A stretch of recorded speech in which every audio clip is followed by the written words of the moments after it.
அறிவே மனம். உங்கள் உளவியல் சகோதரி எம்எஸ்கே பிரியா. மற்றவர்களை மாற்றவே முடியாது. ஆனால் நம்மளை நம்ம மாற்றிக்கிட்டோம்னா மட்டும்தான் நம்ம வளர்ச்சி அடைய முடியும், வெற்றி அடைய முடியும்னு என்னைக்கு நம்ம தெரிஞ்சுக்கிறோமோ அன்னைக்கு தான் ஜெயிக்க முடியும்.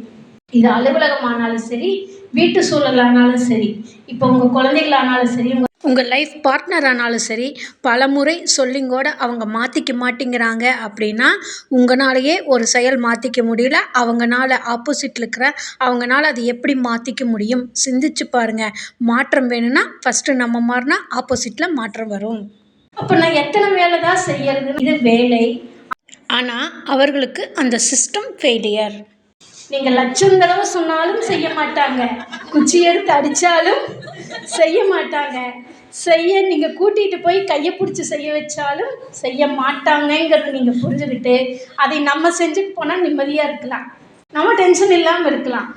இதே மாதிரி தான் ஒவ்வொரு விஷயங்கள்லையும் நம்ம எப்படியெல்லாம் புதுப்பிக்கிறோங்கிறது தான் அறிவு விரிவடையும். நம்மளுடைய அறிவு விரிவடைஞ்சிச்சுன்னா நம்மளுக்கு அமைதி, நிம்மதி, சந்தோஷம், மகிழ்ச்சி, நம்மளை புரிஞ்சுக்கிறவங்க, நம்ம மற்றவங்களை புரிஞ்சுக்கிறது, இந்த எல்லா நன்மைகளும் நம்மளை வந்து சேரும்.